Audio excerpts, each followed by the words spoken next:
Okay, everybody, we've got a great show for you today. We're going to talk first about the Constitution DAO. We watched the live auction last night. It was super exciting. And I went live, and what you're going to see today is me going live thinking that the DAO had won. In other words, the internet had won the Constitution, and CoinDesk had published an article that they had won, and then the official Constitution DAO Twitter announced that they had in fact lost. So you're going to see me react live to those clips. But more importantly, I talk about all of the interesting things that we've learned about DAOs and capital formation and how great this is for the world. I'm all in on DAOs. I think they're brilliant. I want to do one. I don't know what for, but I think this could change the world in a very positive way, especially with capital formation. Then I'm going to get into our startup checklist. We got another 10 bullet points for you, this time around operations best practices for you to run your startup correctly. And then finally, it's Friday, so you're going to get another OK Boomer segment from Rachel reporting. Stick with us. It's a great episode. This Week in Startups is brought to you by Vanta. Compliance and security shouldn't be a deal breaker for startups to win new business. Vanta makes it easy for companies to get a SOC 2 report fast. Twist listeners can get $1,000 off for a limited time at vanta.com/twist. LinkedIn Marketing. To redeem a $100 LinkedIn ad credit and launch your first campaign, go to linkedin.com/checklist. And Odoo is a fully customizable and fully integrated suite of business apps that lets you build and scale your stack as you build and scale your business. Your first app is free forever. And right now, Odoo is offering $1,000 off your first implementation pack at odoo.com/twist. That's odoo.com/twist. All right, everybody. In our first story today, the Constitution DAO has raised over $46 million to buy one of the 13 copies of the Constitution that are still remaining, of course, the United States Constitution. And early reports are that the Constitution DAO won the bidding. It was actually quite thrilling. Sotheby's hosted an auction, quote, of one of just 13 copies of the official edition of the Constitution surviving from a printing of 500 issued for submission to the Continental Congress and for use of the delegates to the Constitutional Convention. They did make a note at the beginning of the auction that there were 2 or 3 more copies that they, I guess, did not originally know. So the denominator of the number of copies of this is obviously important in terms of the value of it. If there were more of them, if there were 200 of these, they obviously wouldn't be as scarce. And so they probably wouldn't go for as much. I got to know who was on the other side of this because they were going back and forth between 2 different bidders. One of the bidders was named Brooke. Apparently she won. So she was representing the Constitution DAO. She was kind of funny. She was kind of laughing a little bit or having fun with it. And then I guess the other one was David. And he seemed a little bit more stiff upper lip and a little boring and dry with his additional bids. But very quickly, Brooke came over the top and just said 30 million. So this thing started and they were going 20 million, 21 million. All of a sudden, boom, Brooke says 30 million. So that was kind of the tell during this very exciting auction. I got very excited about it. Auctions are cool. That they had come over the top. And that means either it's like a Saudi prince or something. That was like one of the early reports that they might have been competing against the Saudi prince for this, which would be kind of ironic or paradoxical for a Saudi prince to buy the Constitution to put in Saudi Arabia in a museum there. That would be quite a, I think paradoxical would be the proper descriptor of that turn of events. So if you don't know what a DAO is, let's explain what that is. It means a decentralized autonomous organization. It means a group of people acting together. And in this new definition, it's a group of people who donated a bunch of crypto, in this case, Ethereum. And the concept behind the DAO is that and DAOs are kind of like saying corporations. You can do a lot of different things with them. It's kind of like saying paper. You can do a lot of different things with them. And DAOs mean a lot of different things to different people. But essentially, it means the people put the money in, get a vote, typically commensurate with the amount of money they put in. And then when it comes to issues of governance, they would vote on what would happen. And they would have ownership. However, this DAO was not based on ownership. When you put money into it, you would be not putting money in order to see the Constitution increase in value. In other words, if this goes from 41 million to 400 million, you're not going to 10x your money. You don't actually own it. And this was pitched as own the Constitution. We're buying the Constitution. So I think this auction, it sounds crazy, but there's a chance this could be reversed, or there could be a problem here because this probably broke securities law. And I think the SEC will look into this. I know this sounds crazy and you can think I'm a crypto hater. I love DAOs. I think they're very awesome and very interesting new format. However, to the best of my knowledge, this was not done with accredited investors. In other words, people who are allowed to invest in these things. I don't think there was any KYC involved in this, know your customer. And if that's the case, and they were pitching this and doing general solicitation in order to do this legally here in the United States, which is why a lot of crypto projects do not accept American investors because we have rules here about capital formation, which I'm pretty familiar with. They would have had to do it like Republic or Seed Invest or equity crowdfunding sites do, which is they would limit the amount of money you could put in. There's a holding period of 30 days. You can change your mind. You have to file a bunch of accounting rules. What's great about a DAO is they can be set up instantly, like we saw with this Constitution DAO. I mean, it came together very quickly because all you're doing is throwing money from your wallet into another one, paying some gas fees, and you're done. Well, that is going to be the crux of this issue, because if Americans put this in here and they thought they were owning the Constitution, which is what they said in all the marketing, we're going to buy it, which means we're going to own it, yada, yada. And I was going back and forth with some people on Twitter who were saying, hey, we're buying it. Hey, we own it. And I was like, are you sure you own it? Yeah. They lost. Okay, we got breaking live news. It looks like the Constitution DAO lost. Community, we did not win the bid for the copy of the U.S. Constitution. While this wasn't the outcome we hoped for, we still made history tonight with the Constitution DAO. This is the largest crowd fund for a physical object that we are aware of, crypto or fiat. We are so incredibly grateful to have done this together with you all and are still in shock that we even got this far. Sotheby's has never worked with a DAO community before. We broke records for the most money crowdfunded in less than 72 hours. That's the most amazing thing about this.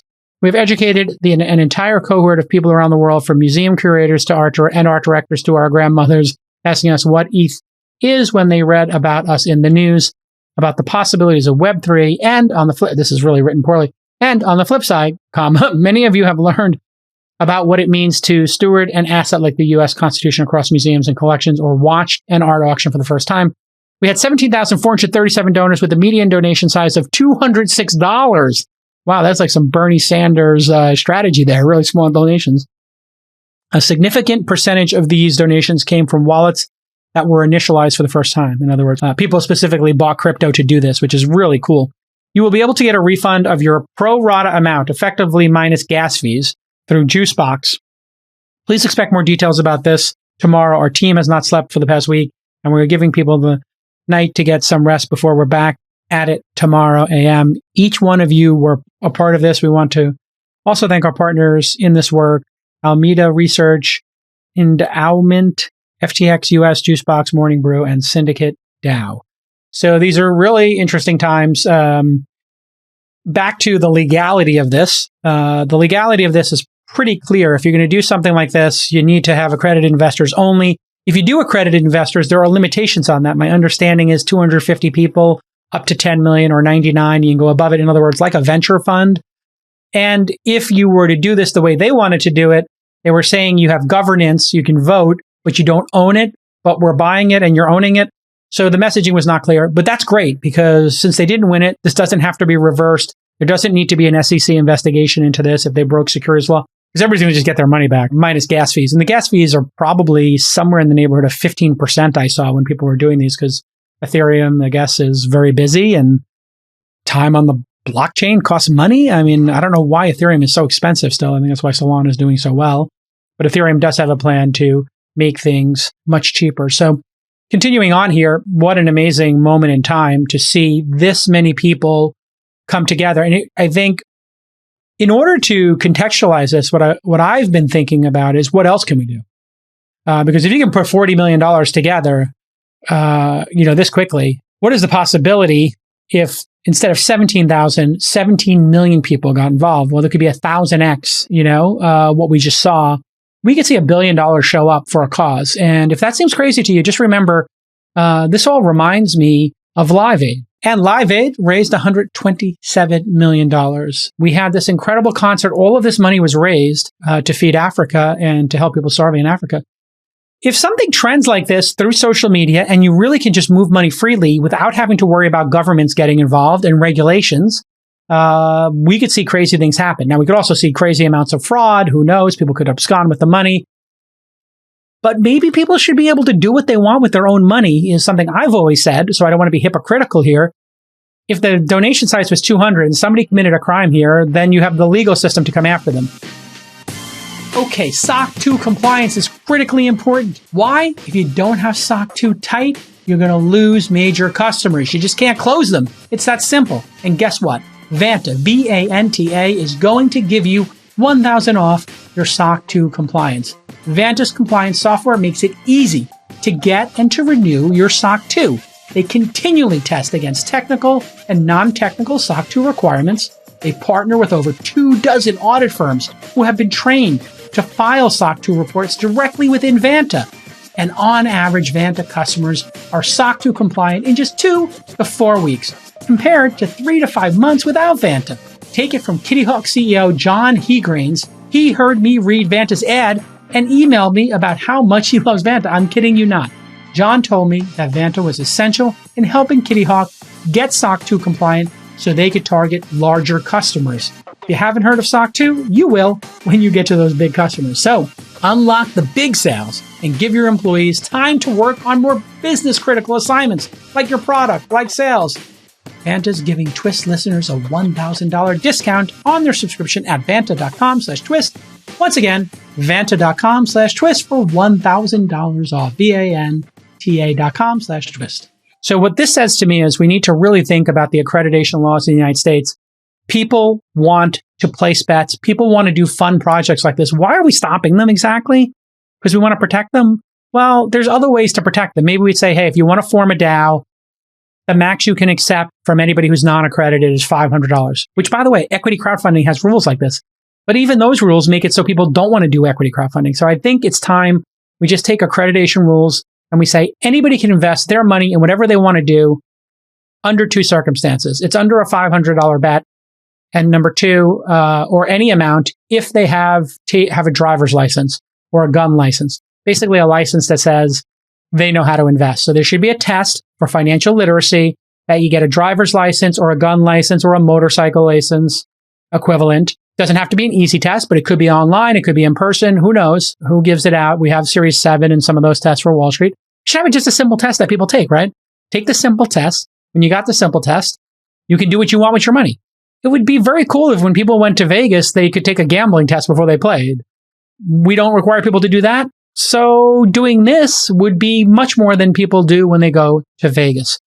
What are some ideas that you have for ideas of what you could do a DAO for? You know, the possibilities to me seem endless, but if you think about what GoFundMe does, it's basically like GoFundMe, except it's global and you don't need a banking partner. And so one of the problems with these equity crowdfunding sites or in the cannabis space when people are buying and selling cannabis is that the payment processors become the chokehold. With online gambling and wagering, nobody would support the poker sites back in the day. And so how did you get your money into a poker site? You had to use these illicit sites in Canada or Paraguay or Costa Rica, and you would route your money and you pay huge fees. If Solana fees were lower and people could do this with low fees, this could really change the world. So it's a shame they didn't win it. I actually think they dodged a bullet because I think this would be one of those cases where the SEC would come down on them pretty hard. Hey, did you know who you took money from? And did they think that they had ownership? And then we have to ask ourselves, if people are buying this and they don't get ownership in it, well, who actually owns it? DAO owns it? Well, a DAO is not a legal concept. An LLC is a legal concept. So who owns the LLC? Okay, we can have a certain number of members in an LLC. Who exactly are the members? Is it this? I don't know if you can have 17,000 members in an LLC. I don't believe you can. There's an upper cap, and it's much lower for an LLC. So the structure we have of corporations in America today is very different than DAOs. DAOs are like writing code. You can do whatever you want. Well, that's the tension we're having here. We have an old paradigm. This is what a hotel is. This is what a taxi cab commission is. This is what a corporation is. And then we have over here innovation. This is Airbnb. Okay, it's people staying on my couch. It's not a hotel. Okay, there's my extra bedroom. It's my ADU in my backyard. Oh, I'm giving somebody a ride in my car. Oh, that's illegal. Is it? Okay, well, where's the law that says it's illegal? Well, there isn't a law in the books because it's something new. Nobody ever thought about it before. We saw Airbnb. We saw Uber and Lyft fight these laws or non-existent laws and regulations. quite effectively. It was a little bit of a back and forth. It was a little messy, but ultimately made society better. I believe DAOs will make society better. Therefore, people who push the envelope, like the Constitution DAO people did, I believe, pretty clear they did, they are actually, in a way, taking the arrows and bending the rules. And in this case, I don't think for personal profit, whereas in Airbnb and Uber, it was for a corporate profit incentive, which is fine. Corporations are designed to make a profit and employ people. That's nothing wrong with that. But here it was like a nonprofit trying to push the envelope on securities law and who could participate. I love it. And I think we need to figure this out. All right, here's our first clip, 26 seconds. Brooke going to 30 million right off the top, coming in hot. I'll see you on the other side of this 26-second clip. And now let's begin the auction. Lot 1787, the Constitution of the United States of America. We'll start the bidding here at $10 million, at 10 million, 11 million, 12 million, at 13 million, now 14 million. The bid's here with me at $14 million, at 14 million. $30 million with Brooke Lampley. $30 million now is bid with Brooke. It's Brooke's bid at 30. At $30 million with Brooke Lampley. Brooke, the bid is yours at 30. All right, so there is Brooke representing Chamath Palihapitiya. Congratulations in his... No, I'm joking. Chamath didn't buy the Constitution. I think it's the last thing he would spend $40 million on. But Chamath would totally do that just to with all the people that. Can you imagine Chamath bought the Constitution just to screw with the DAO folks? You know what he'd do? He'd put it in his commode. Like the guest commode in his house would have the Constitutions. He'd be like washing your hands after using the bathroom. He'd be like, oh, wow, nice copy of the Constitution. So keep in mind, Brooke was not the DAO representative, sadly. I have to say also, all of these Sotheby's people are dressed and groomed impeccably, and they keep it together in a pretty good way. Although Brooke was losing it a little bit at times under the glaring lights. But those people on the phone, I'm told, are representatives of Sotheby's. So they are an intermediary that's provided to the big whales who are bidding on stuff, I guess. And then they were doing something where they hold their hands level, which I think either means like they're coming in with another bid or something, but they were doing some sort of hand signals. Somebody can fill me in on the hand signals. Yeah, and so here in this next clip, we're going to see Brooke holding her hand level, which I think means I've got an incoming bid or please stand by. And then these auctioneers, I have to say, when they've got a chance to close this, they really drag it out waiting for that next bid, and they kind of beg for the bid. Really credit to these Sotheby's auctioneers. They know how to really juice these whales out of their money. Here's 90 seconds. I'll see you on the other side. At $39 million is Brooke's bid then. David, it's against you. It's with Brooke Lampley at $39 million. $40 million. With David Schrader now. It's bid at $40 million. It's with David Schrader then at $40 million. Here on my left with David and his bid at $40 million. So we're still thinking about it, but maybe that might have done it. David, the bid is yours at $40 million. It is not yours, Brooke. We can bring the hammer up again, increase the drama one more time at $40 million. David, the bid is yours, $41 million. With Brooke at $41 million. Just in time at $41 million, Brooke Lampley, the bid is yours at $41. Mr. Schrader, what shall we say? At $41 million, it is Brooke's bid at $41. It's ahead of your phone. It's with Brooke at $41 million. This historic document with Brooke Lampley's bid at $41 million, viewed around the country at 41. No? Are we sure? At $41 million, Brooke, looks like congratulations are in order to your bidder. David, you're out.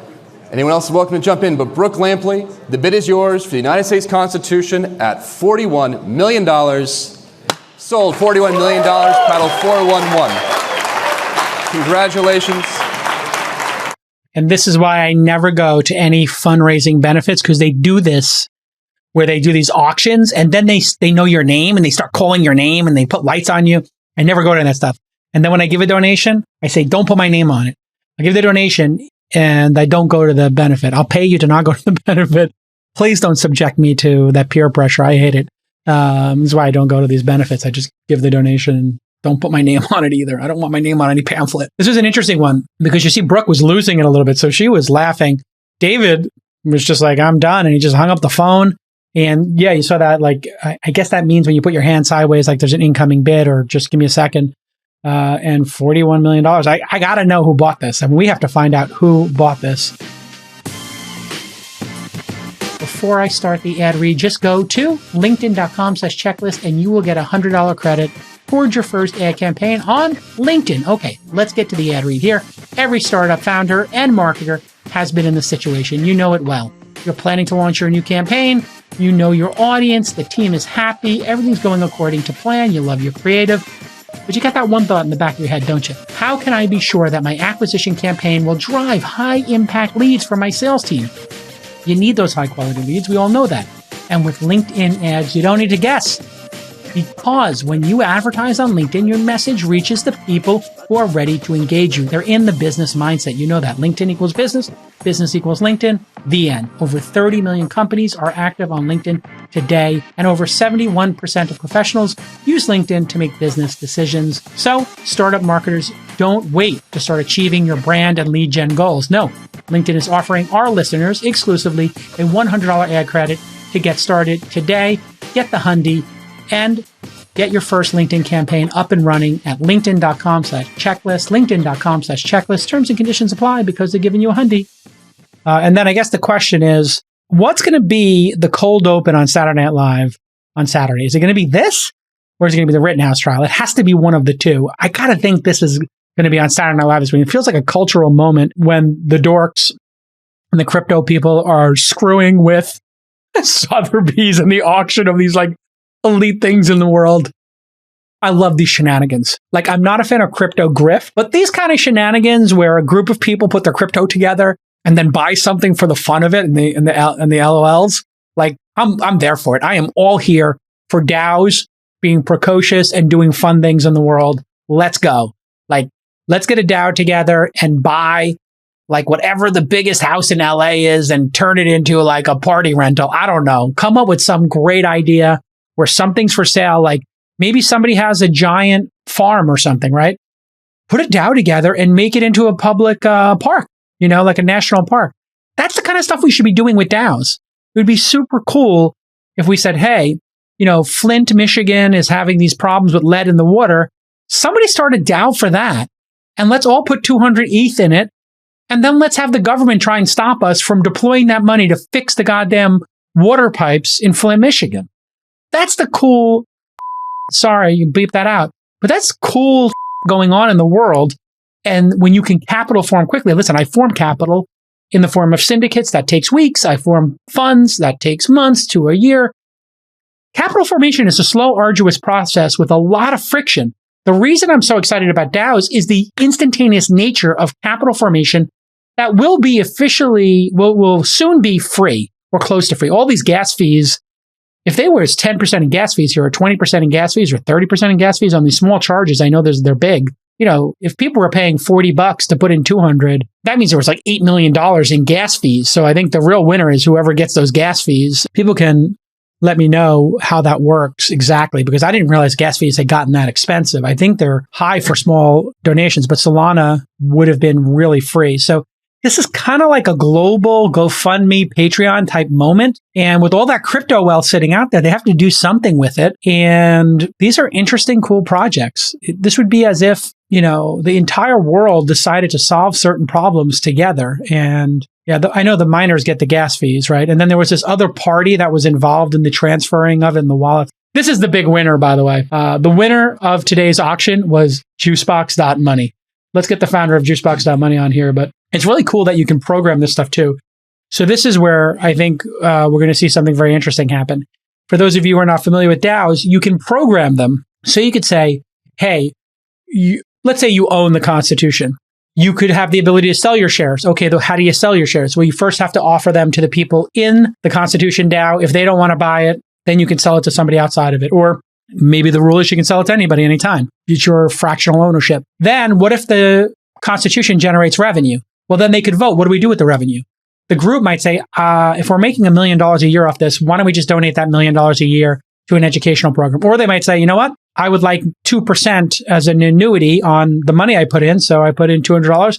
Just ship me $4 worth of ETH or whatever you're using. So all of those rules can be programmed into the initial DAO and you could have the ability to say, if you want to change the rules, what happened? So that's kind of the great irony or paradox of what we saw today and this week with the Constitution DAO, is they basically created a new organization with its own constitution, its own rule set, to buy the original OG rule set for capitalism, America, and democracy. Pretty cool when you think about it. It's like very meta. I don't mean to get all hyped up on this, but we are seeing in crypto with these DAOs specifically, a new formation of, maybe how a city or a community runs. So if you had a community and your community collected taxes, so let's say you live in the town of, San Francisco, and your taxes went into a pool and everybody in the pool voted. Let's pick a small town. Let's say it was like Napa. And Napa says, okay, here's who we're using for garbage collection. Here's how many police we have. We want everybody who's paying taxes based on how much tax they spent to get a vote. So if you were paying $100,000, you had some huge ranch, you pay $100,000 in taxes a year. Somebody else is paying 10 and somebody else is paying 1. You get 100 votes, 10 votes, 1 vote, and you get to vote on what's happening in the community. It seems unfair. Maybe it should be 1 person, 1 vote.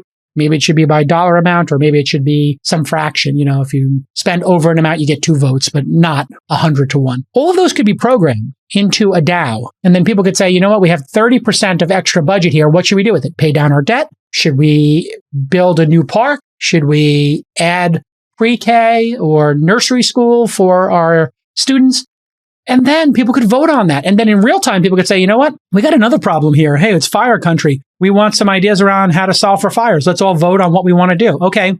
The easiest thing to vote on would be doing fire roads. Great. We'll all vote on fire roads. Boom. That's like the really interesting part of this. And then you think about nonprofits. We had this whole discussion of like solving world hunger, or how do you help people in the developing world? Well, what if you put a bunch of money together, $200 at a time, and this $41 million, instead of to buy some old piece of paper, was to help people, in an emerging country. And you said, you know what? We voted on it, or we had the people vote on it, or some governance occurred. Here's what we're going to do. We're going to make 5% on our money every year. We're going to put $800,000 from this $41 million into a school, into education, into wells, into electricity. And you could kind of have really interesting donations and deployment of capital with voting without politicians and intermediaries. And let's face it, does anybody trust a politician with their money? I don't. Do you? You shouldn't. Do you trust these nonprofits? Maybe. Probably not. They're all in these I know when these people ask me to donate money to them and I look at their address and they're like on 57th Street in Manhattan, or they're, in Soma in San Francisco. And I'm like, you're in the Salesforce Tower? And I'm in a dumpy place over, by the Tenderloin, and I'm giving you money and you're got $110 square foot office space. Screw you guys. And I know how much salaries you're making. You get this huge salary. Some, don't begrudge anybody their salary, but the DAOs could keep track of all that. It could be done on a very, very tight basis. So it's super interesting. And, okay, that's as much as I can tell you about it. I'm super, super excited. All right. Next up on the program is the startup checklist. Stick with us. If you listen to This Week in Startups often, you've heard me talk about Odoo's suite of business apps a lot. Well, they're going to give you your first app free forever and then $1,000 off your implementation pack at odoo.com/twist, odoo.com/twist. And here's why Odoo is so great for startups. Well, their suite of business apps can help you run your entire company from just one platform. They're going to streamline all your workflows by bringing all your information together. This eliminates all the annoying repetitive tasks like entering data across multiple platforms. Plus, if you only need 2 or 3 apps right now, that's okay. Use those 2 or 3 apps to optimize your workflow, and that's all you'll pay for. Odoo is not going to charge you for apps you don't use. Of course they wouldn't do that. So Odoo offers 30 main apps and over 16,000 apps from their open source community. The apps they have with bookkeeping, sales, CRM, website builders, and more. Again, your first app is free forever, and Odoo is offering $1,000 credit on your first implementation pack. Go to odoo.com/twist for $1,000 off. That's odoo.com/twist. All right, next up on the show, we're going to continue our startup checklist. We've been doing this now for about 6 weeks, and you can see all of these items at thisweekinstartups.com/checklist. Like the Startup Basics series, I created this series because I wanted to have all of the blind spots, all of the obvious and sometimes non-obvious issues you're going to face as a startup founder just in a checklist somewhere where you can go down it and check off that you understand this point. Now, if you're a serial founder, you're going to look at these 100 points and say, J-Cal, duh. Because you don't remember what it was like year one as a founder. If you're a year one founder, I'm going to guess, you can tell me at producers@thisweekinstartups.com how many of these you had done or already know in your first year. Maybe you know 20 or 30 or 40 of them is my guess after your first year. And then in your second year or your second startup, you get up to 60 or 70, which means, if you've done it 3 or 4 times, maybe you're at 80 or 90 and all these things are going to get done. And maybe there's 10 or 20% of the list, 10 or 20 checklist items that you maybe didn't think of or consider this time around when you started. In other words, this is worthwhile for anybody to go through, even me, because I went through this and I'm looking at the ones I'm talking about and I'm like, oh, I got to take care of that at Insight. Oh, I got to take care of that at launch. And that's what checklists are about. There's a great book called The Checklist Manifesto that Jack Dorsey from Square and Twitter fame turned me on to as a way to create operational excellence. And I think he's achieved that at Square a long time ago. And I think he figured it out at Twitter, which you can see in their product Velocity. What is a checklist? And what's the history of these? Well, according to the book, these checklists in modern society really helped surgeons and pilots and other people not make mistakes. And so you can incorporate a checklist into your life. Hey, before we go skiing, we need to make sure we've got an extra set of gloves. Everybody's goggles work. Everybody's got their ski passes. You do that checklist in your mind before you get out on the mountain. Oh, do we have a protein bar? Do we have lip balm? What do we need to have? Do we have $20 to go in cash to go get some hot cocoa? You want to make sure you have all that stuff ready to go. And so that's what a checklist does. It reduces mistakes, increases performance. It also has a function of reducing anxiety and making you feel more confident. And that's what I love about them.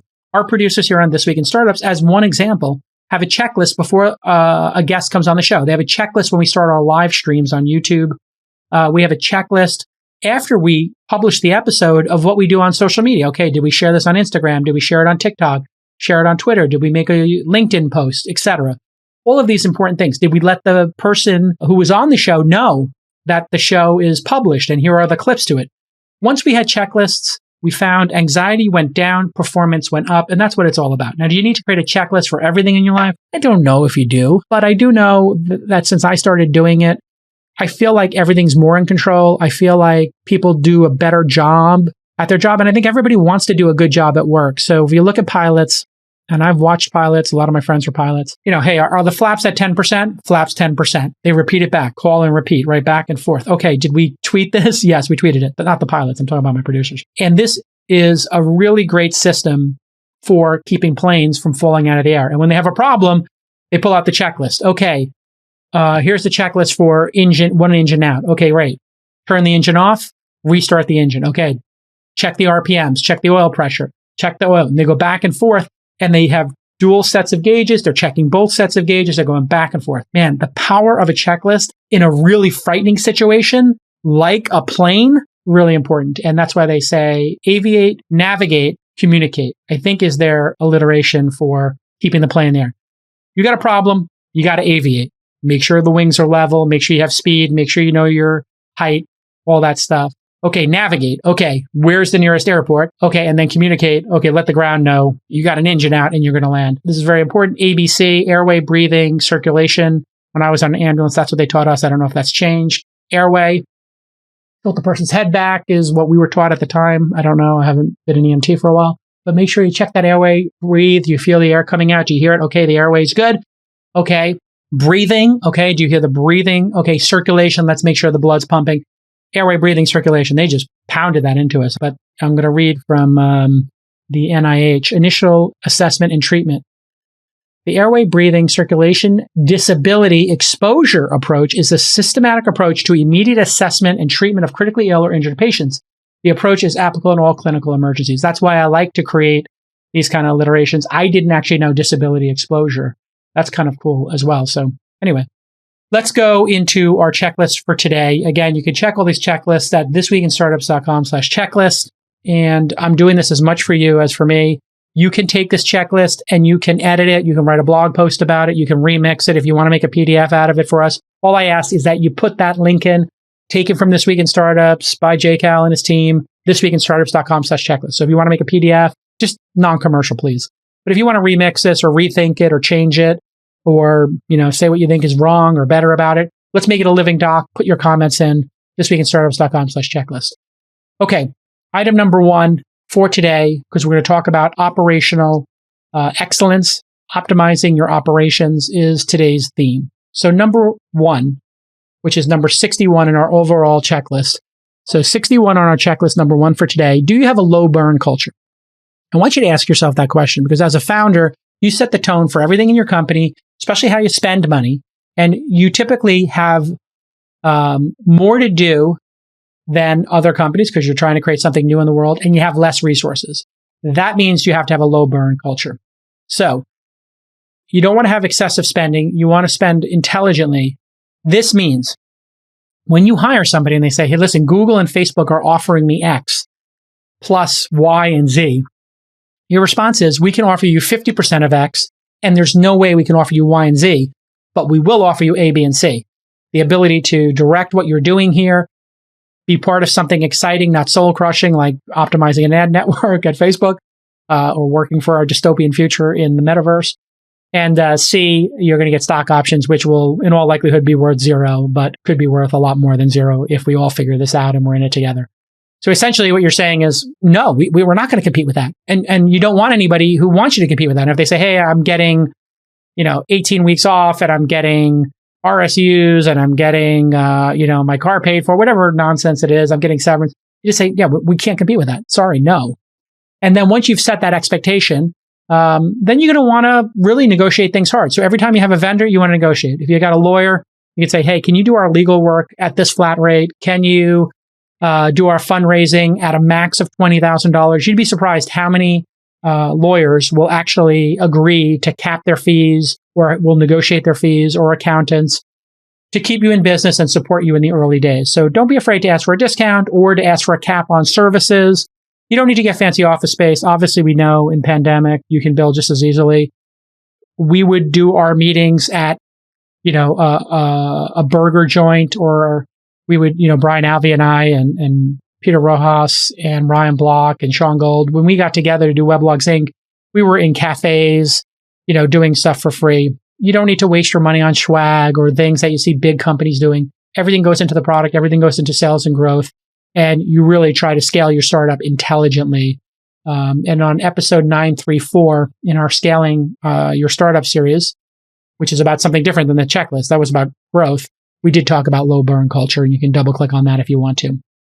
Now, related to this, item 62 on our checklist of 100 items, can you calculate your burn rate and runway? So first, you need to know your revenue. In some cases, it's going to be 0. So let's say in year 1, you're going to have no revenue. You're just going to be building product, building team, and getting some beta customers and unpaid trials, which I never really think you should do. I think you should always do paid trials. But let's just say it's an ad-based business and you decided for year 1, you'll spend 6 months building it, 6 months having free users, and in year 2, you'll address paid. Well, if you spend $100,000 a month, your burn is $100,000. Now, if you were to, in month 13, have $10,000 in advertising revenue and it grew 50% a month and you got to $15K and then you got to $22,500, etc., and your spend stayed the same, you're going to have 100 minus 10K, 90K burn. The next month, let's say you bring in 15K in revenue, 100K steady state burn. That's all your salaries, legal expenses, etc. Minus the 15K, 85 in burn. Okay, next month you did, let's say 25. Now you're at 75K in burn. Whatever you spent minus what you made, there's whatever that net is, that is your burn rate. Sometimes I'll have people calculate their burn rate as their entire spend. They just don't understand this calculation. It's what's going out of the business every month. It's basically a way of saying your loss. And burning cash means you're losing money.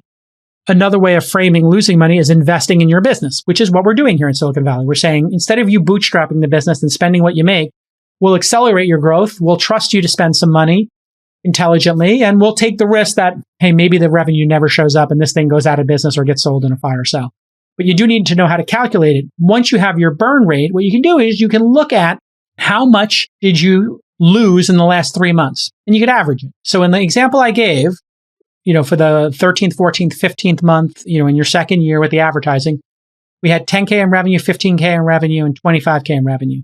If you add those three numbers together, 25 plus 15 is 40, and then 10 is 50. You got 50K, and you spent 300. So in the first quarter, you spent 300,000, you made 50. That means you burn 250. If you divide 250 by 3, you're basically burning 83,000 a month. So your average burn was 83. If you don't think you're going to grow revenue in the next 9 months, you could say, hey, 83 times 12, and you get an idea of what you're going to spend for the year. In that case, it would be roughly $1 million is what you're going to burn for the year. Why is it important to know this? Well, then you can take your burn rate, you can look at your cash in the bank, and you can do it very simple. I'm going to divide our $830,000 in the bank by $83,000 in burn a month. Okay, I've got 10 months of runway. Okay, if you had 1.7 million in the bank, okay, now you got 20 months of runway. Very easy calculation, super easy to do. You should know this as the founder, and you should be looking at not just your accounting, but also the cash balance. Because sometimes you'll have one-time expenses, you won't take that into account. You had to pay off a $50K legal bill, whatever, some big, you bought 10 laptops. You understand. This is why people like to spread out their spend over time, and they like to be very cautious about this.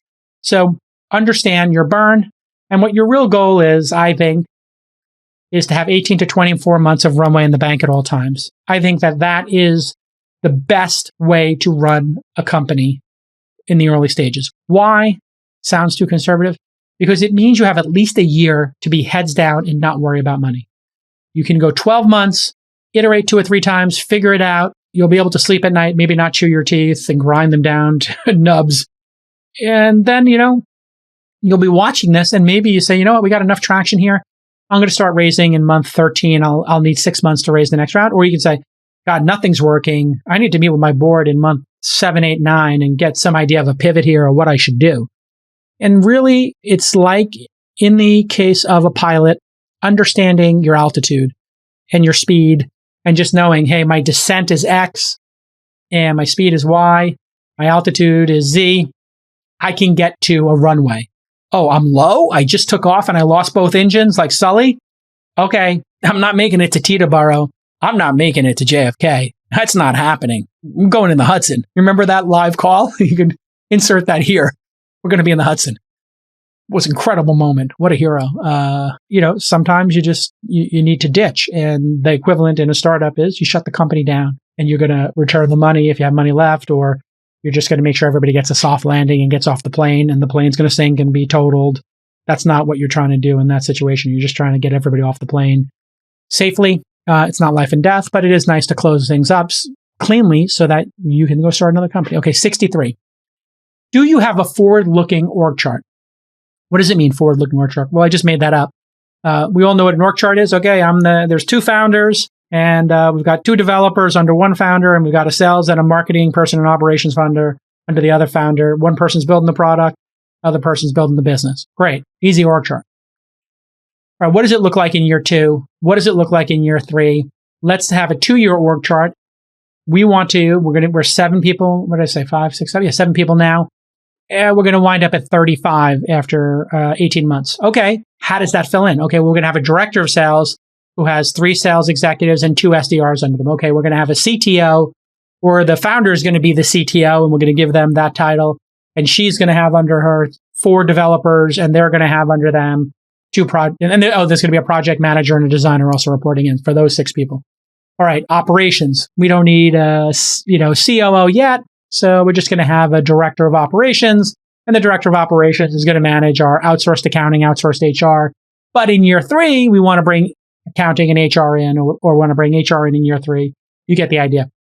What this does is it signals to the organization how things are going to play out and what milestones you need to hit in order to add that person. And then you'll also be able to say, hey, here's the expense associated with that. And there are tools out there to build org charts and to even do this time-stamped org chart type situation. So, definitely look into those. Okay. And by the way, there's a really cool piece of software that a lot of people use for this. It's called charthop.com. You can go to charthop.com/twist because they previously sponsored this podcast and get like a $600 credit, I think. So I think the page is still up. So check out ChartHop. It lets you play your org chart. It's really brilliant. So make sure you have an org chart. And by the way, we didn't include this in the checklist because they were a sponsor previously.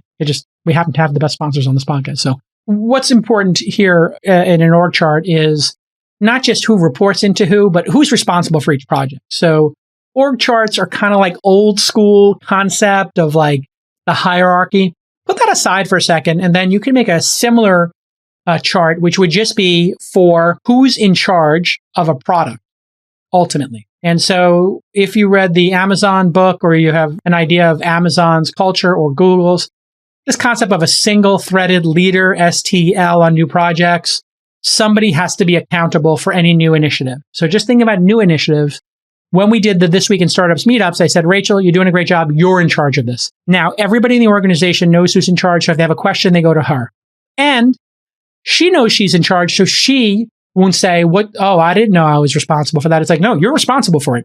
So one of the things we're dealing with right now in this meetup program is, okay, what's the content? And can the local meetup people have sponsors? Are they going to make this into a business, or should it just be to cover costs? And so when those questions come up, Rachel knows that she has to get an answer for those questions and get it to the people who are coordinating the, 15 local meetups we're doing. When we have something like the SaaS Syndicate, we just launched a new syndicate at thesyndicate.com, just focused on SaaS. I thought it was important to put one person in charge of it and give them a clear instruction. In 2022, want to do 2 deals a month consistently, 25 deals a year, every other week. We share a deal with the SaaS Syndicate. Very simple, single-threaded leader with a clear KPI, just a clear goal of who's responsible for this project. Okay, item 64 on the checklist. Are you tracking and properly categorizing your expenses? This is super important because eventually you're going to get funded, you're going to get audited, you're going to do due diligence, you're going to have to submit to a board of directors your P&Ls, your books. And let's say you're spending money on stuff and you're commingling on your corporate card, your personal expenses, and paying them back. Or you're just not categorizing properly where expenses are in your books and you do all this wrong. Oh my Lord. You don't understand your business. You look like an amateur and it could wind up slowing down a future fundraising. So you really want to understand every single tool your team's using. You want to get one of these fancy credit cards where you can give each member of the team a credit card, but you can turn them off in a web interface. So you can give people, you could have one credit card just for professional subscriptions, one for SaaS software. You could turn both down from $1,000 a month to $100 a month and then have all of your services get rejected. And trust me, if you reject a SaaS software or a subscription, you're going to get 20 emails about it. And then the person who's the leader may not even be at the company and they were paying for some SaaS software or for some, newsletter. And then nobody knew they were still paying, and they get charged for the entire year up front because they wanted to get the discount when they were here and they thought that was a good idea. Boom. And now you're burning money, which you got to be frugal. We talked about that earlier. So track your expenses, use one of these new powerful cards. There's like a dozen of these companies out there. I won't mention specific ones. Or, make sure your QuickBooks and your accounting is just tight and you have all the different categories and you're assigning your expenses and your people properly. Have a professional bank account. I know it's so stupid. And people who are watching this are like, do you really have to say that? I mean, I've seen people operate out of personal bank accounts and personal credit cards or vice versa, or not give themselves a salary and pay for their apartment out of their corporate account and say, well, I work from home and people come over sometimes for meetings. And that gets you into all kinds of trouble with the IRS and makes you look like an amateur. So keep your books tight, which then leads to item 65, which is, are you doing a monthly P&L and do you have like a clean balance sheet? If you want to understand a balance sheet, it's pretty simple. You have all your assets. If you were making things like, iPhones or a watch or something, those could be assets. If you own some fabrication machine or a factory, those could be assets. Then you have liabilities, you took loans, etc. And then you have shareholder equity. And it basically gives you an idea of what's in the company and what the value of the company is. And then profit and loss is more important. Basically, this takes all of your revenue, your costs, and your expenses during a specific period of time, a month, a quarter, a year. And then it puts them into categories. So you could have your marketing spend, you could have your discounts, you could have your cost of building the product. Like if it's a hardware product, you could have your staffing costs, you could have your operational costs, travel, entertainment, all that stuff. It gives you a nice snapshot of the business. And so you could have a plan that's in a Google sheet, which is your plan and how much money you plan on making and your customer acquisition cost and staffing. But the P&L is what the accountants create. And so you can take those two things and kind of put them up to the light and, kind of put one behind the other. Okay, what do your books say? What's reality? And what does your plan say? And you can then hopefully see the delta, the difference between those two.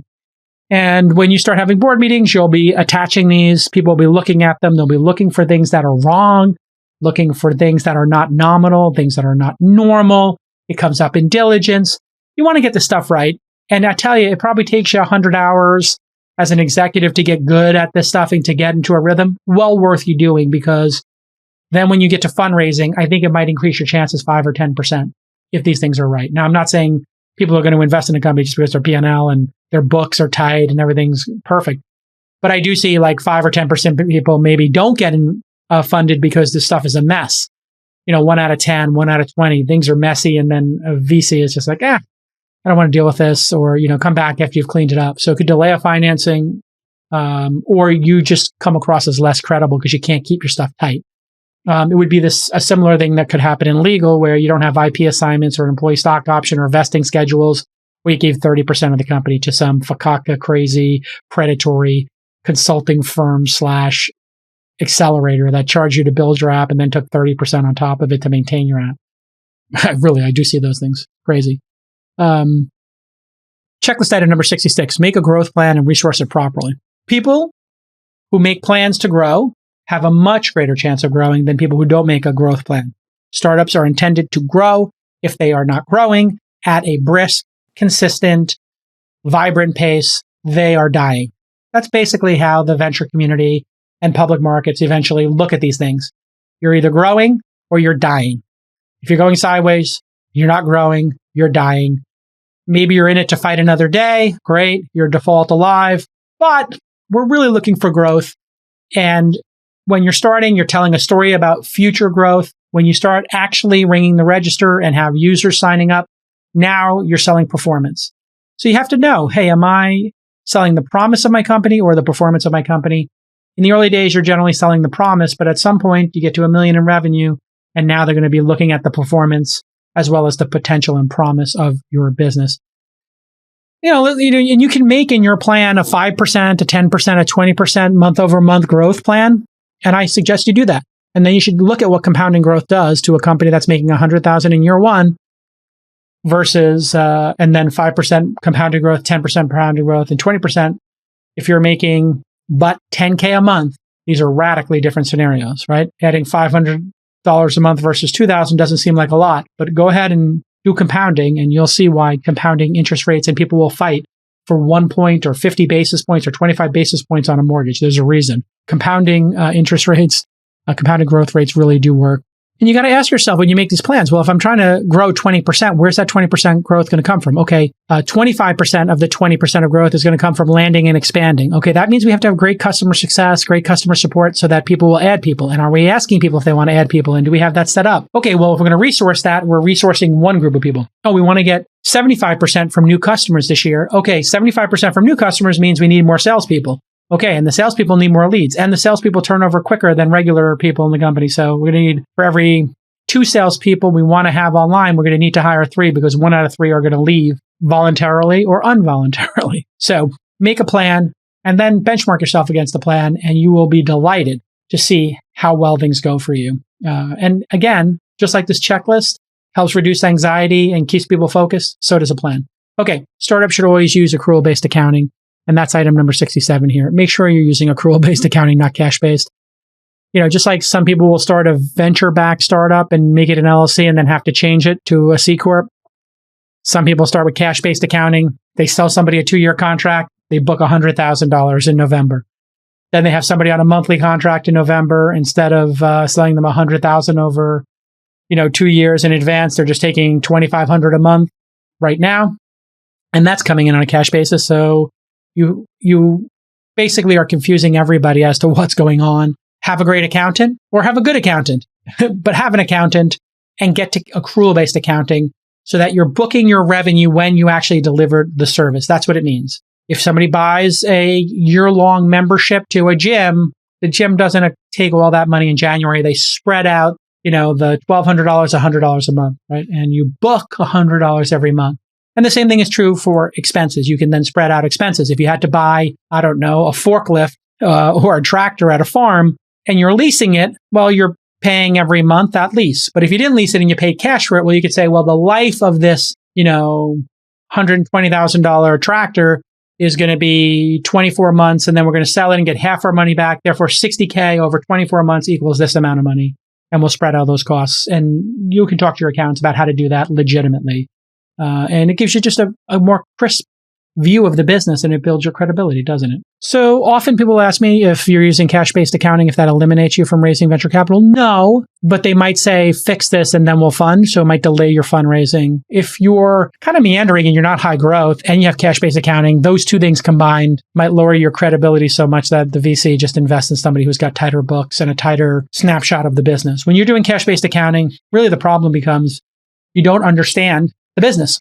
And we really want to understand the business. And if you can't understand the business in a crisp, clean way, can't explain it, and you got all those cash problems because you paid your legal bill that comes up every 9 months and you were behind a year, you paid $75,000 this month and we don't know what's happening with the business because it's so spiky. That's a big problem for investors. So I really think that that's the problem, is your credibility and the ability to tell your story and understand the reality of the business. 68 on our checklist. Are you default alive, and why is that so meaningful? Paul Graham wrote this in a 2015 essay. He wrote some great essays about startups, really just the master of focusing on what's essential in a startup. And then that comes from investing in, he probably did the first 1,000 investments or so in Y Combinator. And default alive basically means you're at break even or even profitable, and you've got unlimited runway. You don't need to raise any more money. And it puts you in the driver's seat of a founder for many reasons. You only need to raise money if you want to, and if the terms are great. So in September of 2019, I coined the term the Pegasus startup in a blog post. And quote, I'm quoting myself, it's a little obnoxious. A Pegasus startup is one that is so profitable that is able to use its profits to soar so high that it skips multiple rounds of funding. And I've got a couple of these in my portfolio. Calm and Fitbot are the two best examples. They're both subscription-based consumer businesses. Interesting, a trend there. And what it basically means is, you don't do these dilutive rounds. So if you skip a 20% dilution round 2 or 3 times, my Lord, you might have twice as much equity in the company. And that's meaningful. And building off profits and being efficient, having low burn culture. That means that those kind of companies, when people come to raise money and they say, oh, well, we want to have 2 board seats, or we want this ratchet, or we want these terms, or we want to buy 25%. You can say, I'm only selling 5%, take it or leave it. I think Notion was the other Pegasus company. They just skipped multiple rounds of funding as well. And so shout out to Sarah Cannon for doing the Notion round. I think they just raised at $1 billion, like 50 million or something, or 2 billion. And they skipped all these, highly dilutive early rounds. And listen, I'm saying that as an early stage investor. And the reason I can say that with confidence is, listen, if I only own 5% of the business or 7% of the business, I really want to own 15, but you don't dilute me 50%? In the future rounds, well, I'm kind of in the same place, aren't I? Because the company's worth more. Yeah, I would have liked to own a higher percentage, but it is what it is, right? And actually, it offered the Fitbod team multiple times to invest. They said no to me. We don't need the money, J. Cal. We love you. We don't need the money. And then finally, I got them to accept a couple $1 million at higher and higher valuations, and was able to put a little more money to work. But I'm just happy to be in business with them, and I love an efficient company and a founder. Default dead, pretty obvious. Like, you're not making money. You haven't hit your milestones, you have no more cash, or you're running quickly out of cash, nobody wants to invest in you. You're kind of going to be default dead. You're what we call in the business a zombie. And so this is why growth is so important. And at some point, you need to know when to wrap it up and just throw in the towel. Concede this match. You see it with chess players. You'll see it in poker. Somebody folds a hand. They had a great hand on the flop, but it got really bad on the river in the turn, and they fold. They could be getting bluffed. They could be a mistake, but whatever. You live to fight another day. Play another chess match. Sometimes you take the starters out and you throw in the bench, or you throw in the, developing prospects because you're down 30 and you just want to rest your team, and, you don't play the fourth quarter. It happens. And so, it's important to know where you're at and be candid with yourself. Okay. Number 69 on our very special 100 list, establish a frugal but not cheap culture. And know the difference between those. If you're going to lose an employee because you're being cheap with the employee and you, don't pay for, something that's important to them. They wanted a new laptop because it makes them 25% more efficient, or they asked for a couple of days off and extra days off a year and you didn't do it, and it was super important to them. Well, that's dumb. That's being cheap. Being frugal is, hey, listen, we're going on a business trip. I want everybody to, if you know somebody in the city and you could stay with them, great. If you got family, please stay with them. Hey, we're going to be flying, to Australia and we're going to be in coach. That's just the nature of it. If you want to come, you come. If you don't, you don't. But we can't fly everybody out in $10,000 seats. So, if you want to come, come. And it's literally what happened with our company. I was like, hey, if you want to come, come. If you need to be in business or first class, you can pay for it like I do. But if you don't, you don't. So be super generous where you can, and where you can is equity, right? Or where you can is, responsibility in a company. But know that every dollar that you waste could have been put towards something productive. So just be frugal. It's so critical to start early. Fancy office spaces like daily catered lunches, massages, snacks, all this stuff.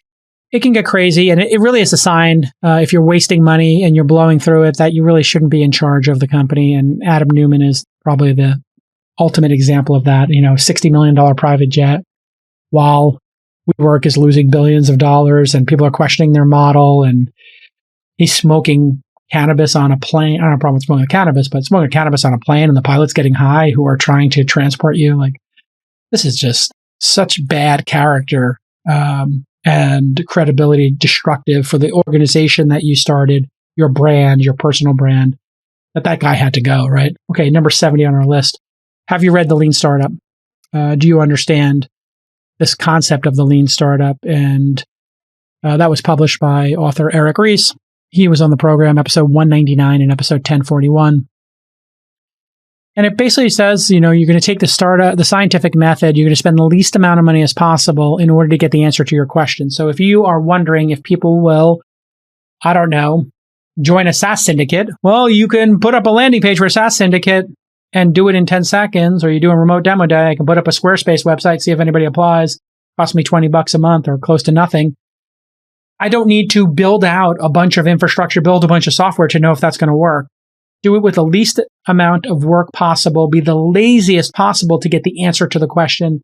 That's the whole concept of an MVP, a minimum viable product, is you build the least amount and you spend the least amount to get the most knowledge. And then you can iterate from there. And the book mentions a methodology developed by Toyota called the 5 Whys. Eric Ries wrote an article for the Harvard Business Review, and I'll just read his quote. Number 1, a new release broke a key feature for customers. Why? Because a particular server fell. Okay, why did the server fail? Because an obscure subsystem was used in the wrong way. Okay, why was it used in the wrong way? The engineer who used it didn't know how to use it properly. Why didn't he know how to use it properly? Well, because he was never trained. Why wasn't he trained? Because his manager doesn't believe in training new engineers because they are too busy. So Ries argues that to build a great company, you should start with the customer in the form of interviews and research discovery. That's obvious. You really need to understand your customers. And then building an MVP is great. But asking these whys over and over again, why did that happen? Why did it happen? Really getting to the core of it is critically important. So this has been the next 10 items on the checklist. You can read the checklist at thisweekinstartups.com/checklist. If you want to see our Startup Basics series, dovetails nicely with this. Does some deep dives into accounting and legal. That's at thisweekinstartups.com/basics. And then again at the website, thisweekinstartups.com/meetups, if you want to talk about these issues with other founders. I think going through the startup checklist with a group of founders might make for a nice offsite. So maybe the meetup folks for a meetup want to do, groups of, 6 or 8 to go through the checklist together. Maybe 6 is a good number, and you sit around a table with 6 of you and go through the checklist and talk about your experiences. It could be fun. You can spend a whole day doing it, right? Cater lunch, have dinner afterwards.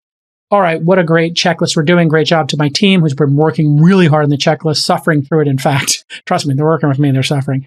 But next up on the program, it wouldn't be Friday if we didn't have Reporting Rachel's amazing series, OK Boomer. So without further ado, let's boomer this out. All right, next up on the program is the segment that people are going crazy for. Yes, Rachel Reporting is here. Rachel, how are you? Hi, great. How are you? I'm well. You are in week 3 of OK Boomer. How is it going? It's going really well. I think we've had some pretty interesting guests so far. Yeah, and great feedback on the socials. So congratulations. This week, you're interviewing Meagan Loyst. Am I pronouncing that Yes, correct? Meagan Loyst. She is the creator of a community that focuses on Gen Z VCs.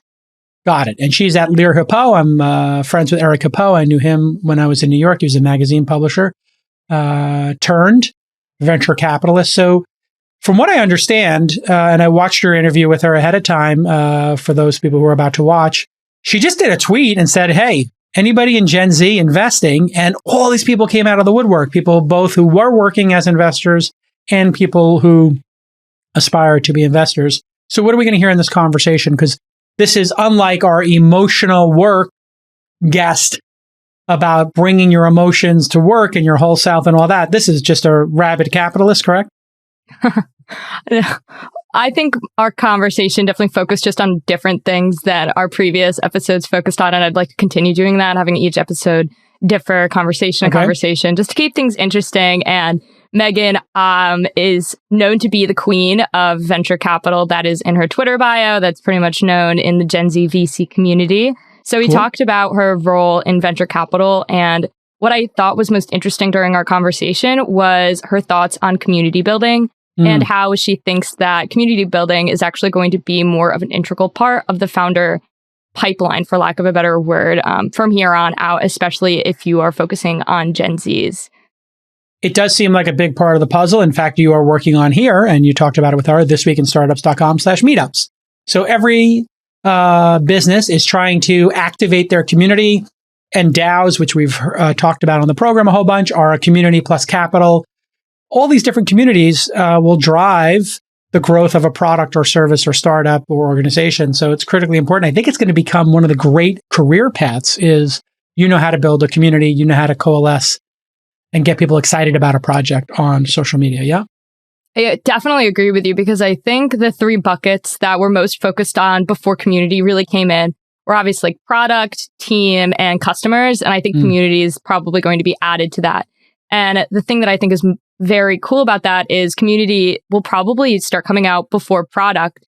I mentioned a really cool startup that I saw, and I believe it's a dating app, but I don't even know that much about it because they started building community before their products even launched. And I followed them on TikTok, and they had really hilarious stuff they were posting. And I went to check them out, and they said they were pre-launch. I was like, how do you have this many people following you already?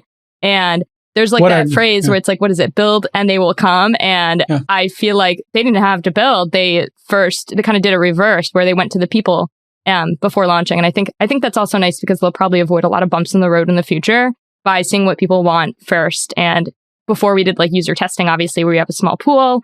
But with being able to create an entire community, it kind of branches out user testing a little bit more.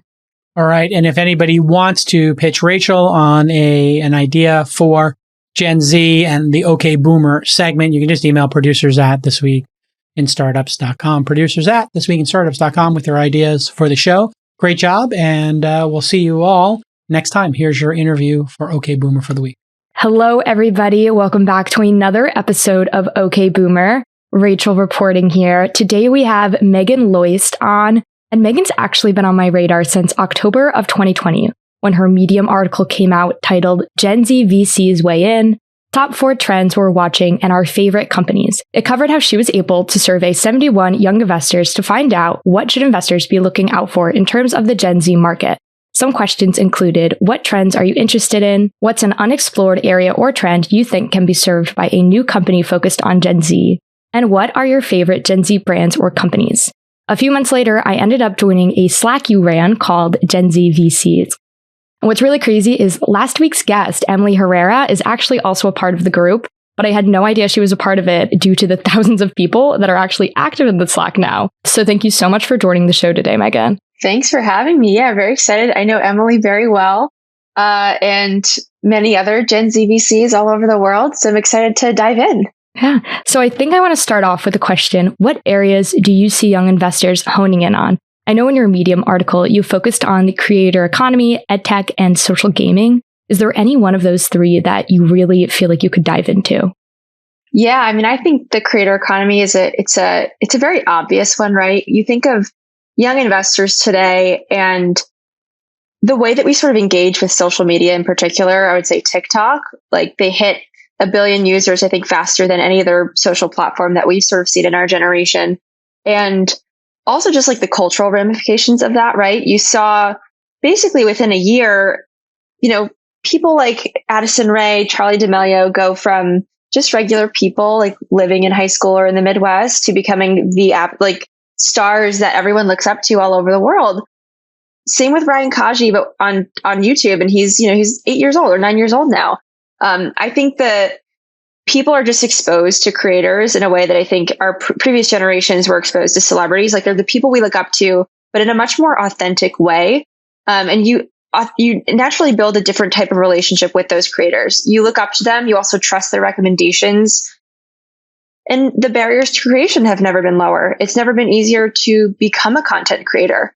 I think particularly because TikTok is built for discovery, not necessarily it's not really a social platform. It's more of an entertainment platform, right? And so you discover content creators, you build relationships with content creators in the comment section.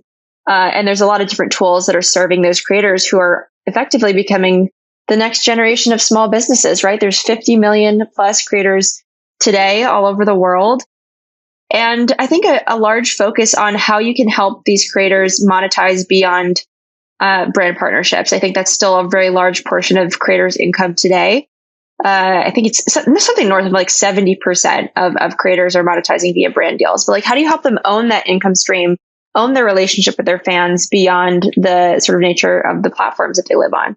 So I think there's been a lot of excitement around the creator economy. And I would say even more so in the past few months, the intersection of the creator economy and Web3 and crypto, and how sort of new native platforms are enabling creators for the first time to really own their work and like own that relationship with their fans. And for fans to really be able to like benefit from the upside of like taking part in their favorite creators or communities early.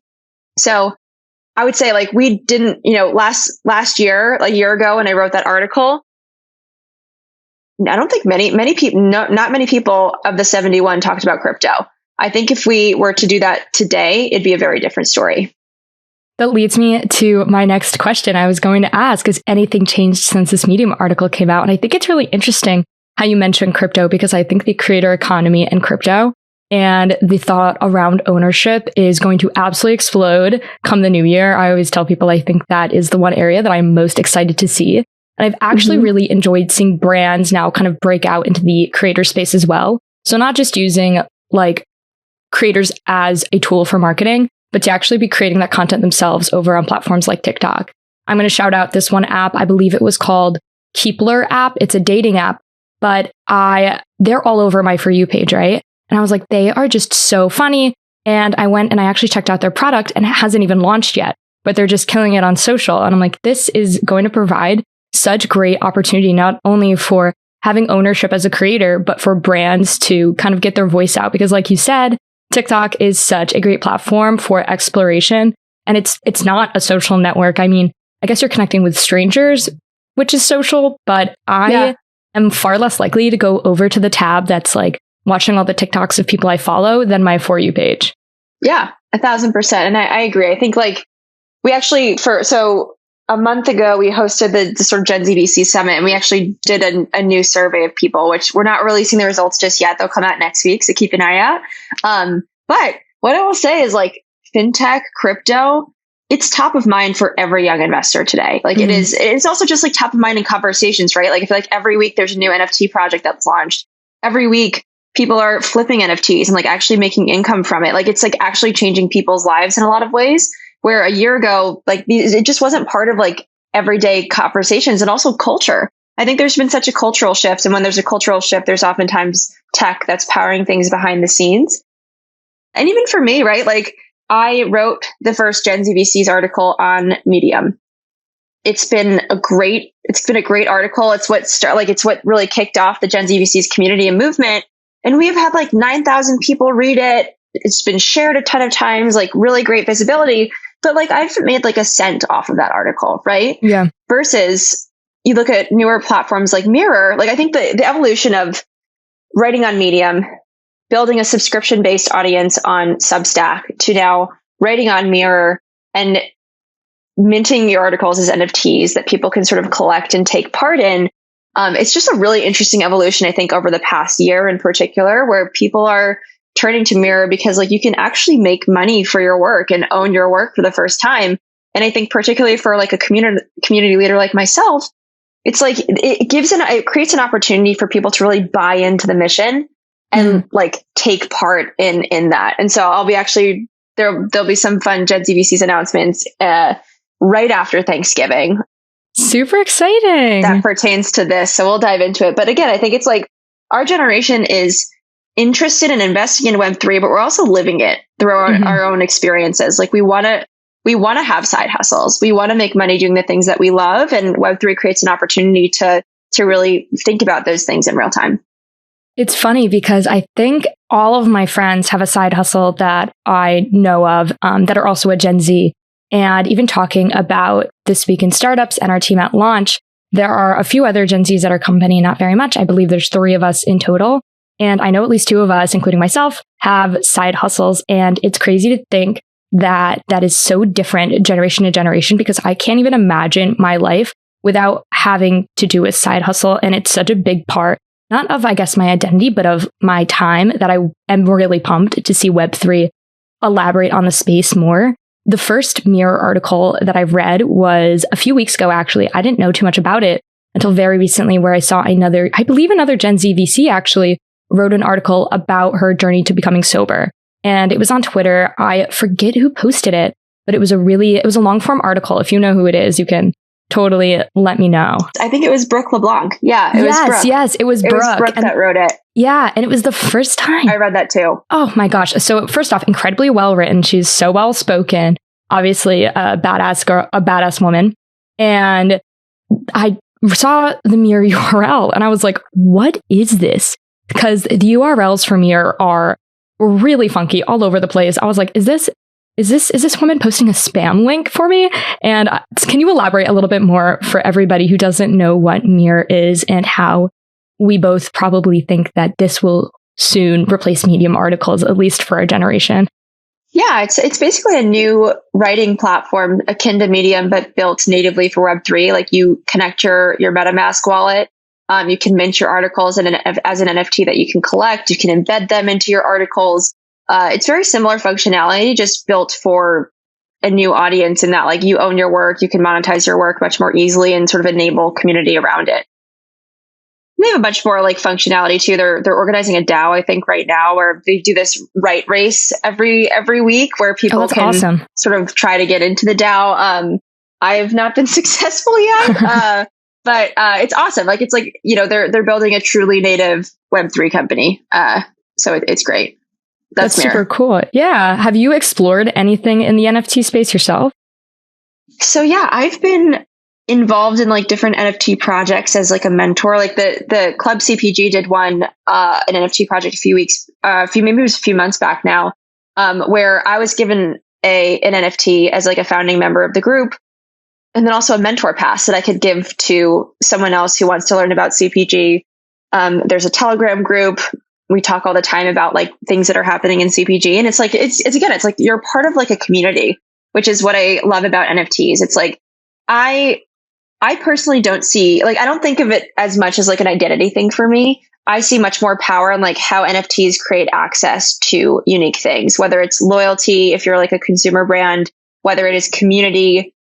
You know, I think community is what connects us all based on different interests, right? Like people who are in Gen Z VCs, you enter the community and you know like exactly what you're going to get. You're going to find young people that are passionate about what they're doing. They're interested in tech. They're interested in startups. And you have that like immediate commonality that connects you all. If you're participating in the Constitution DAO, you're all aligned around this central mission to own a piece of the Constitution, right? It's like you have that innate like sense of belonging, which I think is what everyone is looking for at the end of the day. But sometimes NFTs access to these communities that can be like that gateway to finding that sort of sense of belonging, which is a beautiful thing. You're obviously one of the best community builders that I know and whose communities that I'm a part of. And I would love you to kind of explain to our young audience. First off, can you tell us how many people are in the Slack? And then I would like you to tell me, how did you even get started in community building? This is my first time building community at This Week in Startups. I do a lot over on the Slack. If anybody wants to join, thisweekinstartups.com/Slack. but it is really difficult and so time consuming. I was talking to my boss on our weekly stand up and I'm like, community building can be a full-time job with how many messages come in and having to facilitate conversation and to kind of keep that spark going. Like, how did you start that? How did you find out that this was your talent? Yeah, it's funny. I think some of the best things in life come to us when we're not even looking for them. And that was the case with Gen Z VCs. As of this morning, we're actually 12,000 members strong. I started the community. Thank you. It's really exciting. And I started the community a year ago, basically to the day. Like I sort of made the community public on November 17th of 2020. But what's interesting, and I think why Gen Z VCs has worked so well, is like it's by no means the first community for young people in venture or young people in VC. Like there are plenty that have come before us and really paved the way.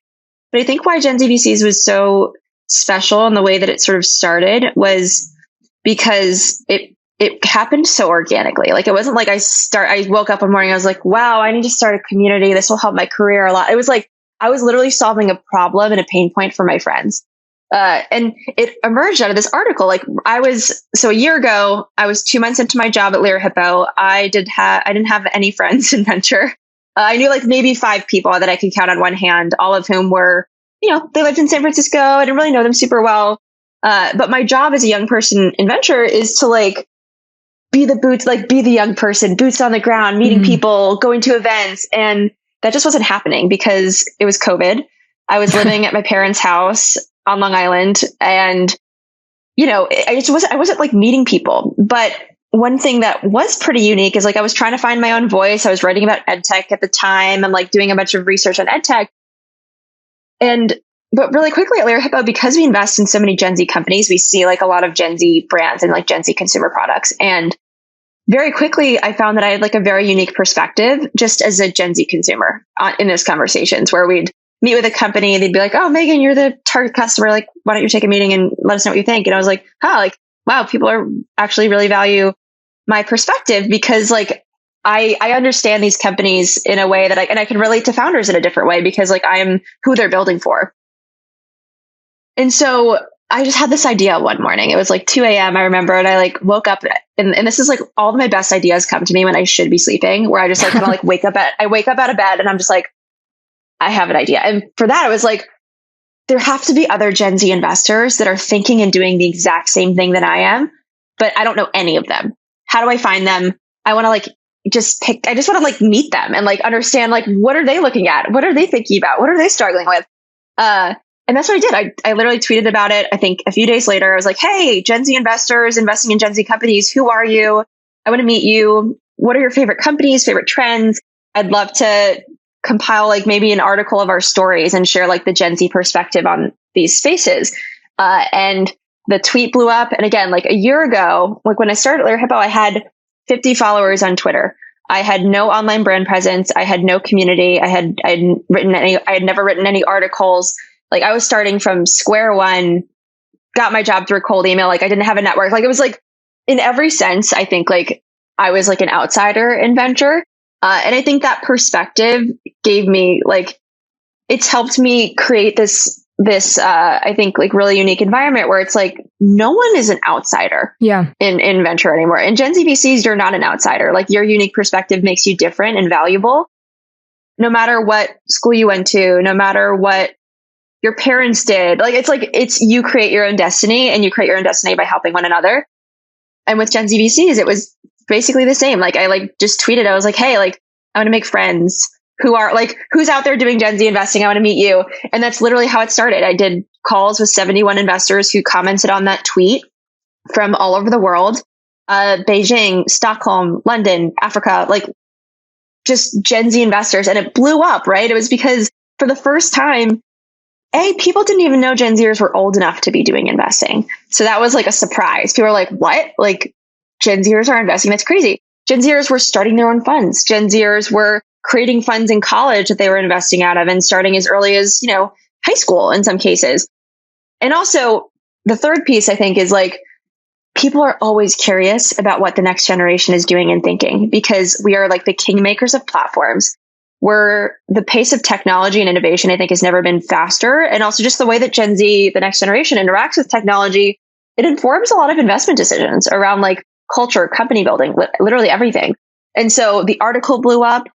I started the community on the back heels of that, where like almost every single person I spoke to through that article had the same thing. They were like, I also don't know anyone. I started like a month ago. Like, I also have no friends. Yeah. I want to meet all the people you're meeting. And I was like, well, great. I'll put together a Slack group for us. I'll organize a Zoom call just to like, because I knew everyone, but everyone didn't know each other. And it was really a great exercise in the importance of curation in early community building, because very quickly, like this group of 30 people that signed up for the Slack community, again, I wasn't even calling it a community at that point. It was just like a Slack group that my friends could like chat in. They had such positive experiences in that first week where I set up that Zoom call and they made like immediate friends. Like that pain point for Gen Z VCs and why it exists was literally friendship. It's like connection with other people doing the same thing as you, but like in totally different areas of the world, different focus areas, or sometimes the same focus areas that you never would have met otherwise. And that's what they shared with their friends. That's why we had like this organic growth and viral moment where like when I opened up the community, I was like, look, there are 30 of us. It's fun. Come join, come hang. And we went from 30 to 1,000 in 4 days. And then Business Insider picked us up. And then we had 3,000 a month later. And then it became the movement that it is. Tons of initiatives and identity. People have like Gen Z VC in their Twitter bios all over the world. That's a term that I created a year ago. It's wild in every sense. But again, I think it's like it all started from this community being built around this authentic problem and pain point for people versus starting a community just to start a community. I don't even know if I answered your question, Rachel, but I hope that was... Definitely did. Thank you. And I didn't realize I must have joined your Slack crazy early because I joined in like January, because that's when I started getting into venture. I was in a VC fellowship and kind of very similar to you. I didn't go to a school that had a huge venture capital presence. I went to Penn State and we do have an awesome venture capital club that I was a part of, but I wouldn't consider like a ton of people coming out of that club to be staying in venture capital. So the alumni that I had from my university was very few and far between. And throughout college, that was my community that I totally relied on because Penn State was a giant school. Yeah. But then when I graduated, I was like, oh my gosh, like there are, first off, the people that are in VC that came from my university are so much older than me. And like, second off, the people that are in VC that are my age are doing things so incredibly different than I was. I was looking at like supply chain and mobility at the fund I was at, and which I am still very passionate about. I think it's a very interesting space. You just don't get a lot of young people talking about it. And when I joined your group, I was actually able to connect with other people that were interested in the supply chain space that were around our age. And we have another Slack channel that like broke off that just talks about supply chain and mobility. And it was super just awesome, honestly. So big thank you to you. And in Business Insider, you said that it's not just about networking. It's about building friendships and genuine relationships. And I think that's totally true. And I would like to ask you, how does one actually build these authentic, genuine relationships online? I really think it all comes from a sense of vulnerability, right? I think some junior investors have a negative reputation for being very transactional. Like, you kind of join a fund, you want to build your presence internally, you want to get good deal flow. And so you think that the way to do that is by, oh, hi, I'm Meagan. I work at Layer Hippo. I focus on seed. Like, these are the areas that I'm interested in. Like, what do you focus on? And then no one remembers those conversations. Like, that is not how you build actual relationships with people. You build relationships by being vulnerable and by being yourself. And, maybe it feels a little bit atypical for most people, but I think like I'm someone I can't be anything other than myself. It's like, it's a blessing and a curse because like sometimes it can be a lot. Like, I got coffee with a friend this morning and I was like, and I tweeted about this. I was very emotional this morning. Like, I felt like I was going to cry just like talking about things that were really important to me. And that's not a bad thing.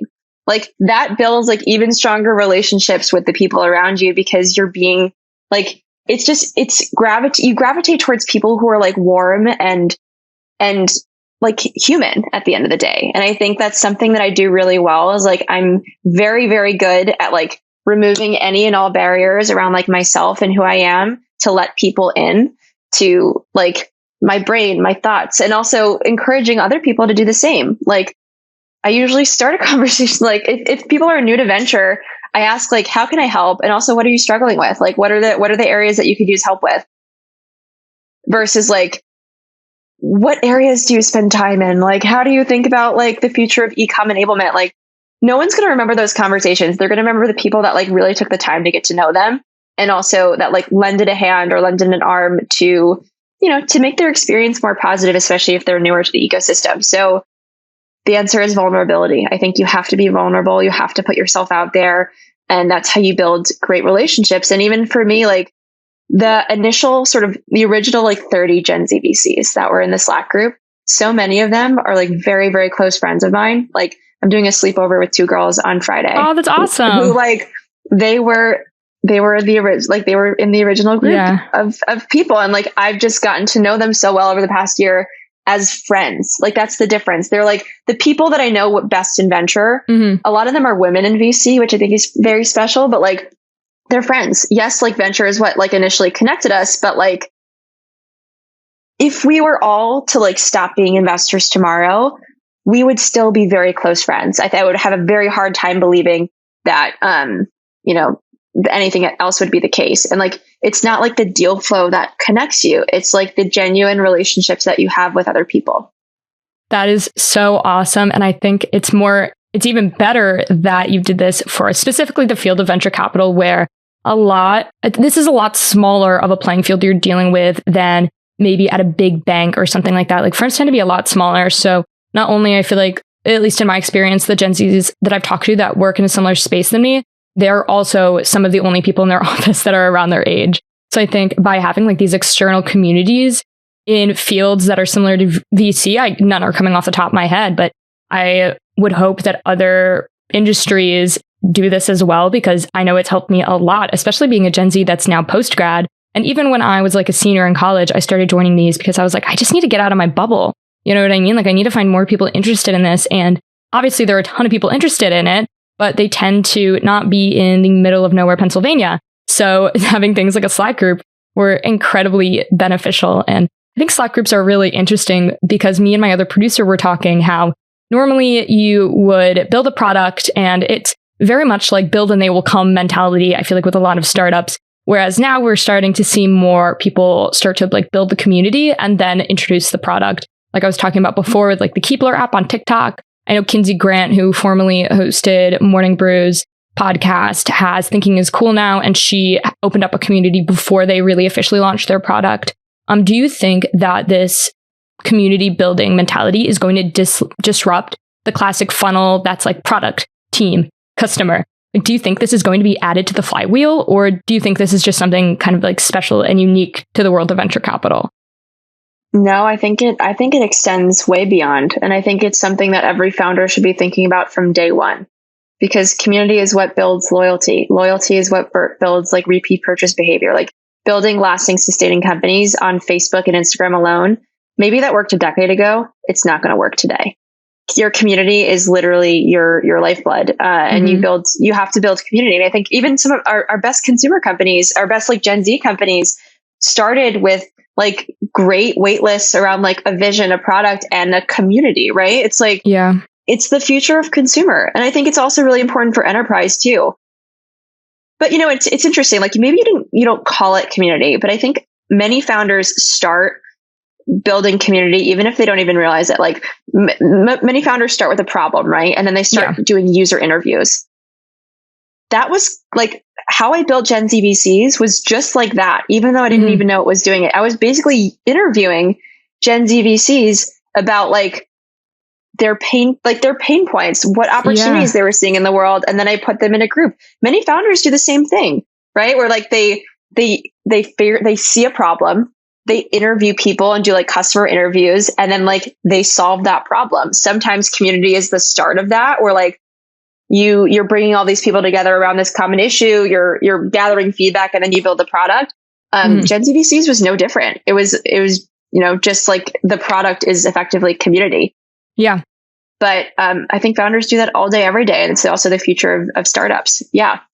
I think it's cool too how Gen Z, I don't know about you, but I feel like I'm very brand loyal. So like speaking of Layer Hippo, let's talk about like Allbirds, Glossier. Like I will never use anything else on my eyebrows again now, because they just not only have created really good products, but the community around them. Like, I haven't gotten into the Allbirds yet, but like Glossier, I think is a great example of how they were able to actually have a killer community. And like, maybe I'm not using all of their makeup, but I think their Twitter's really witty. I think the people that use their products that they like test on, like they say like, oh, it hasn't launched yet, but like this is going to be like a test on somebody. I think those videos are so interesting.